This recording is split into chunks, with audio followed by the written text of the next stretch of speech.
when I woke up to the news today that the judge in federal district court had overturned Arkansas's horrific law that banned gender-affirming care for trans and gender nonconforming youth, I thought how apropos that I'm going to be talking about the history of queer culture or LGBTQ culture in Northwest Arkansas on a day when yet again, either through a court finding something constitutional or a court having to go to special, through amazing effort to even acknowledge that people like me can have the same rights as others,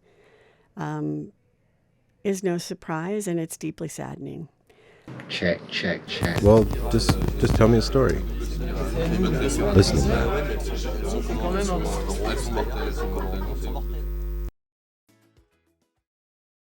Hi, how are you? How's your day going? Hello, I'm hanging in there. Yeah. Yeah. So we're sitting here, and this is the listening lab. Awesome. And it's a space where we want to have, instead of like a formal interview where I ask you like, what do you do? Like, where are you from? Right. This and that. It's more of a place where we can just talk, you know? Does that make sense? Yeah, totally.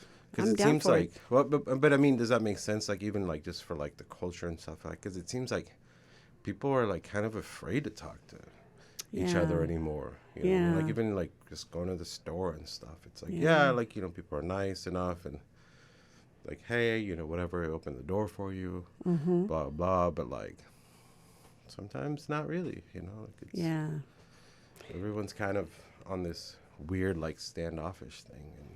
And I think one of the most important things in the world is human connection. And to me, that's done through intentional listening and sharing of narratives. And I couldn't agree more that this is an important space and an important time in the world for this space to even exist. So thank you for extending it. Absolutely. Yeah. Thank you for coming through and being available and being open, especially to talk about, you know, the point, or not the point, but like the topic about queer culture here in Northwest Arkansas, because that is also a really, really heavy topic for some people. Does that make sense? For some folks, it's a heavy topic, and for others like me, it's just our life. Right, it's just your life. So, I mean, it's how do you separate the topic from the day-to-day? And I think one way that you do that is through the sad but true reality that rights for people like me have to be granted. They don't come naturally in a system that is set up to not view LGBTQ plus identified people as the same as. Absolutely. I once read somewhere, and I can't ever remember who said it, so I can't attribute it, but something along the lines of unless you have had to have one of your basic human rights decided by a court of law, you have no understanding or comprehension of what it means to be othered. And my journey in doing LGBTQ work in Northwest Arkansas started in 1998 with a ballot initiative. The city of Fayetteville's city council passed an ordinance that just covered the 600 city employees that added non-discrimination based on sexual orientation to the city employee handbook. The mayor vetoed it because of the then mayor vetoed it, kind of like the then Governor Asa Hutchinson vetoed the anti-queer bill recently that the court just overturned. Yeah. Anyway, the city council at that time was barraged with so much hate that they had even passed an ordinance that only impacted 600 city employees, that they got a glimpse of what it's like to live in a society where you are othered. And they did the unprecedented unanimous vote to overturn a mayoral veto. And the city adopted that ordinance called the Human Dignity Ordinance. Pretty quickly, Northwest Arkansas, those who disagree with fairness and equality for all, gathered enough signatures to make that a ballot issue. So in 1998, our city, in which we sit right now having this conversation, was one of just a handful of ballot sexual orientation ballot issues in the nation that would be voted on by the public. Oh, wow. And that's how I started. I raised my hand to manage that campaign to try to uphold the Human Dignity Ordinance. And and really, like 98 isn't that long ago. If you not really, that if long you think ago. About the big spectrum though of time. it is, yeah, it's not that long ago, and it's the lifetime of almost every person who is a college student. So, Absolutely. I mean, it is a lifetime ago, but you're right, not that long ago. It's really not. I mean, no. for what we're talking about, someone right of your age, my age, this right. kind of thing. It's like, this has been happening for a while. Oh, it's been happening for a long while. I mean, if we want to talk about lifetime, I could go back into all that has transgressed in my lifetime that impacts people like me.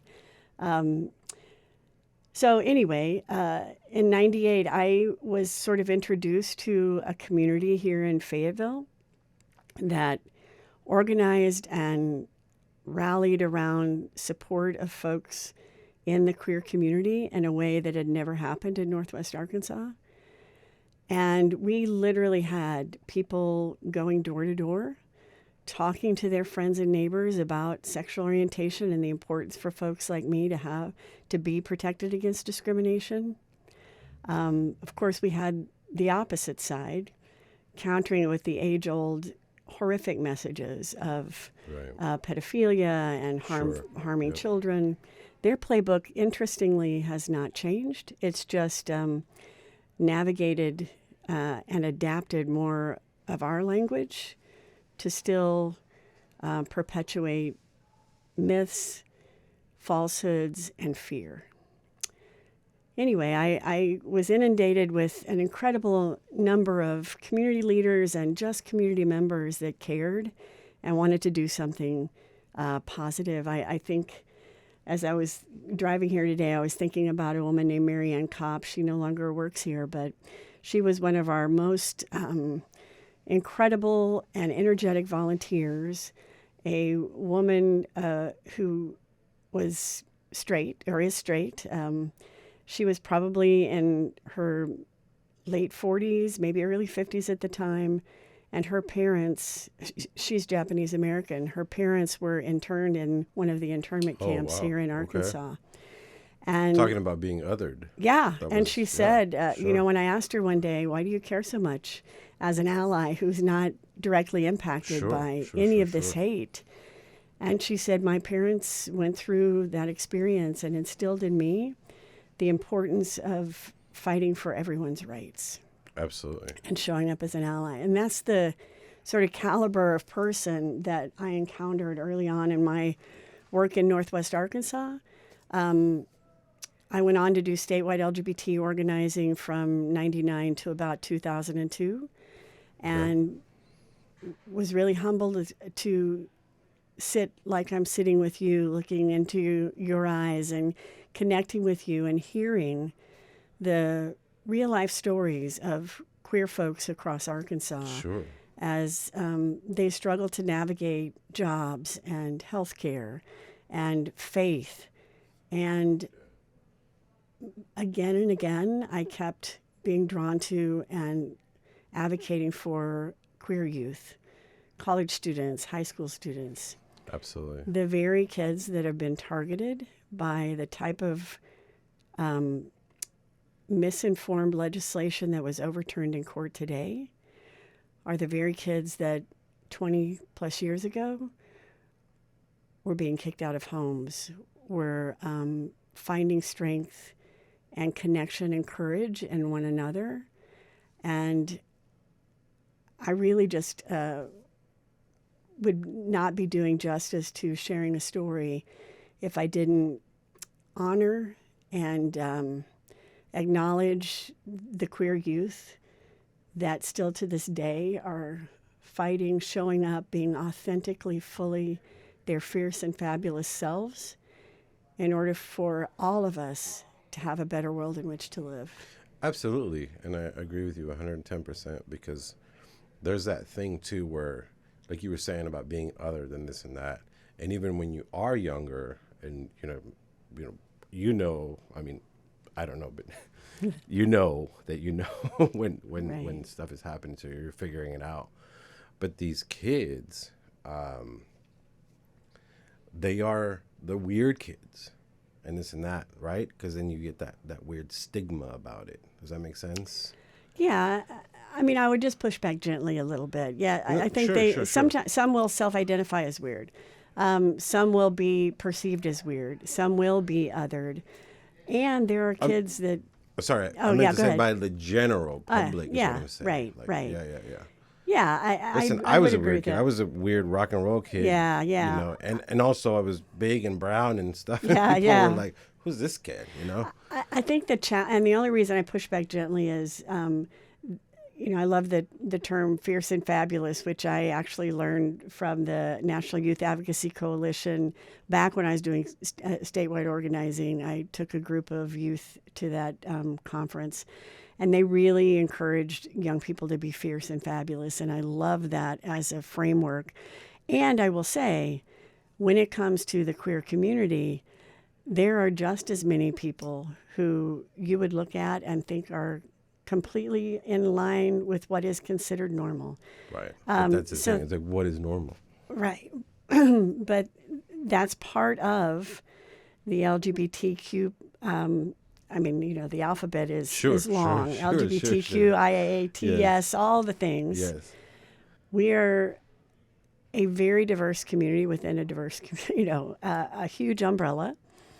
And we span every other identity, which is another reason that it is so vital that when we are talking about LGBTQ plus communities, when we are talking about legislation and other things that affect our community, that we are also looking at the intersex of identity. And for example, I think about back in '98 and even today, queer, trans, Black and brown kids are far more targeted to be pushed out of schools, out of homes. When it comes to hate crimes and harm done on streets, again, it's most often against Black or Latinx trans women. Sure. And if we don't understand that and do our work as a community to fight all forms of oppression, then we are leaving folks behind. And one of the things I learned very early on that became very apparent to me when I was working with queer youth was that old adage, sticks and stones may break my bones, but names will never hurt me, is the biggest lie that any of us have ever been told. Absolutely. And until every single person, especially our youth, are free to live, love, learn, work, and play in Northwest Arkansas, especially here at home, we all still have work to do. Absolutely. I agree with you. Like that's the only reason, sorry to go back. No. Why I said like weird kid. Because Yeah.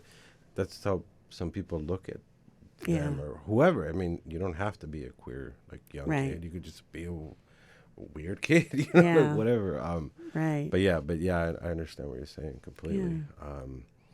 That's heavy. Why do you think that Fayetteville, of all the places, is more like welcoming and just more like open to different? That's a not to say different people. Sorry, that's not what I meant. But just more open. I guess. I don't know the answer. Like if there is a one answer to that, I think it's a combination of a lot of things. I think it's a combination of typically college towns are more open. there Right, like tends to Austin be in Texas. right, Right, yes. or Okay. Lawrence in Kansas, Sure, or any of yes, those, sure. because there is more typically more openness to varied thoughts and ideas and energies. I also know that there was a lot of movement prior to my even moving here of queer communities that wanted to live off the grid or wanted to live in a beautiful area of nature, especially lesbian communities that came from all over the country and settled here because it offered that beauty and that sense of a space and place to be fully who they were. And that was true for a lot of, non-queer artsy folks that relocated here from the larger cities to have more of a connection with nature. So you have this nature space, you have juxtaposed with the college town, you have the communities that already grew up here, and then you had, in general, just a more of a sense, not necessarily the majority, but more of a sense of folks who were willing to, who kind of had that live and let live mentality, and that more of a sense of freedom in general and an openness. But that's just me making stuff up, based on, I mean, I don't have an article or anything to, I Sure. think it was a combination of a lot of those things. Right. Exactly that. Yeah. Like combination of a lot of things, like you were saying, trying to find your own space, maybe cost effectiveness, the what is it called, the minimum wage way of life, like this kind of stuff. Or like here, it's a little bit more affordable than if you were going to live, say in LA or somewhere. You know what I mean? And people were trying to carve out their own little spaces because that's all we try to do, right? Right. Isn't that what we all try to do? Yeah. Just carve out my own little spot where Carve I'm out your at. spot, yeah. Yeah. And I think the more like And I don't want to be persecuted for it. right. Yes. And there were, I stand on the shoulders of many people that lived in this community that did incredible work and lived incredible lives prior to my moving here in '98. And I will also say that I do believe that Campaign for Human Dignity and the way the community showed up, not from my perspective because I was still new, but from folks who were deeply embedded and rooted in this town for a long time, had said to me, I have not seen our community organized around something in such a powerful and important way in so long. I think that really did set the stage for then later years when there were, I believe, 3 or 4 other campaigns to pass an ordinance protecting LGBTQ rights in Fayetteville. And, the community just kept showing up and kept working towards that, kept centering the needs. I mean, you saw, this is the community that has elected out gay city council people now. I think of that great. juxtaposition from '98 when it was all straight allies who had no idea that they would stir up such animosity, but stood their ground anyway, to now a city that has had more than one out gay city council person, has had representation from the LGBTQ community at high levels of the city. And now we have in Washington County the first out trans justice of the peace that's elected.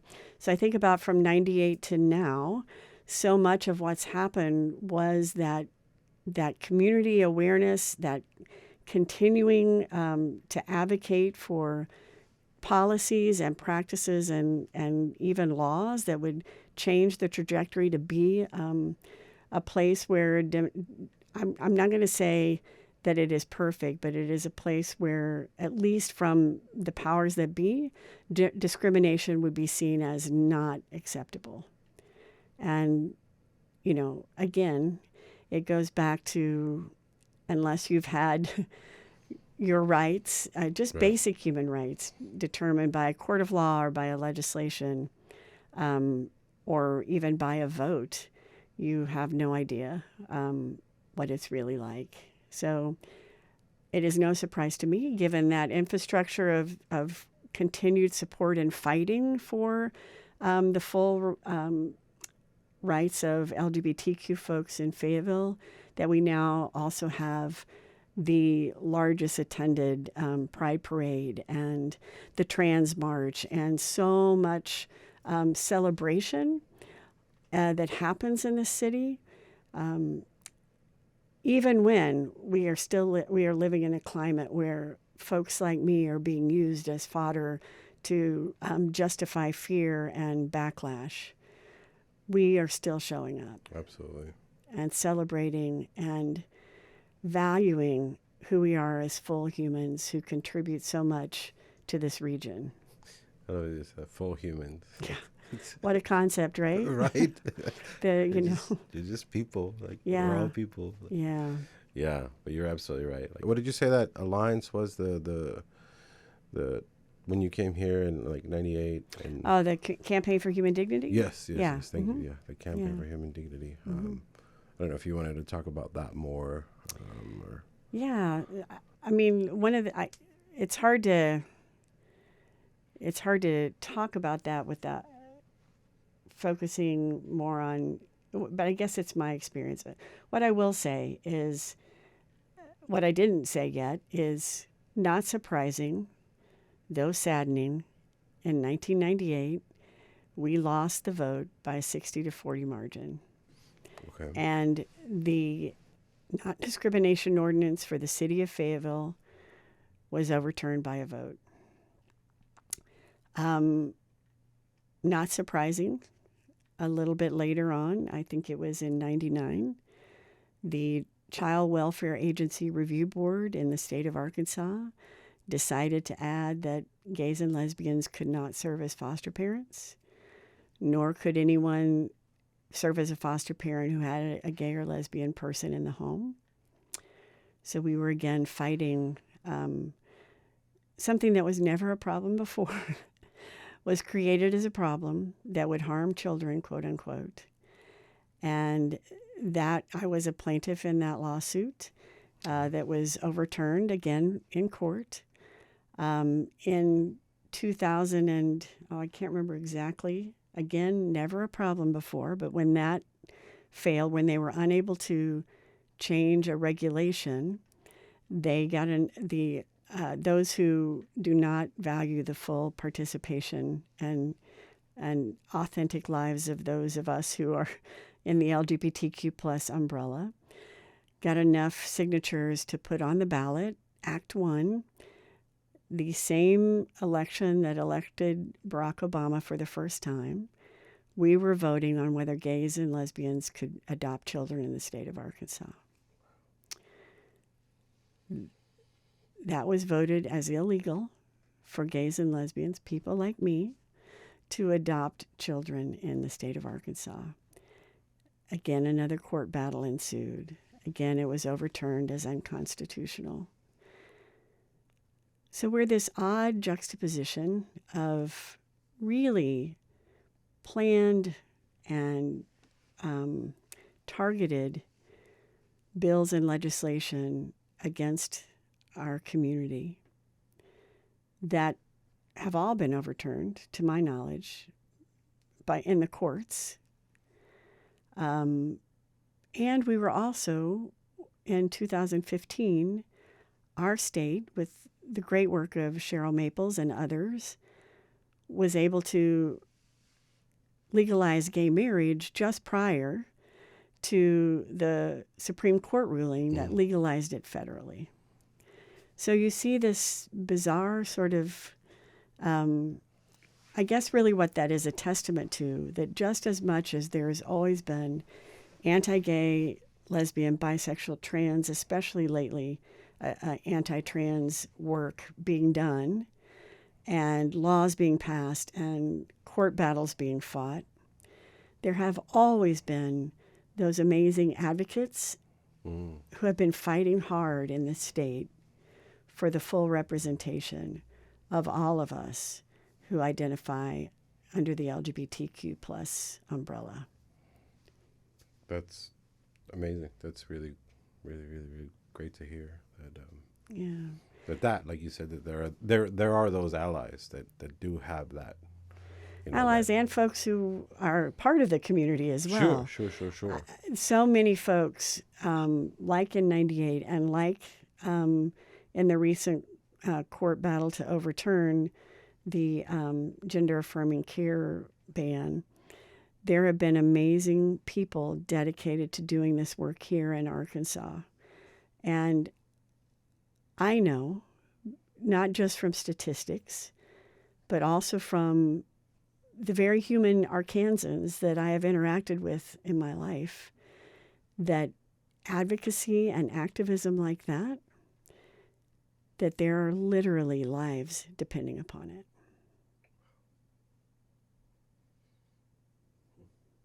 And until that's not the case, yeah, exactly. I'm going to show up in this in this conversation. I'm going to show up in any way that I can, and to make a difference.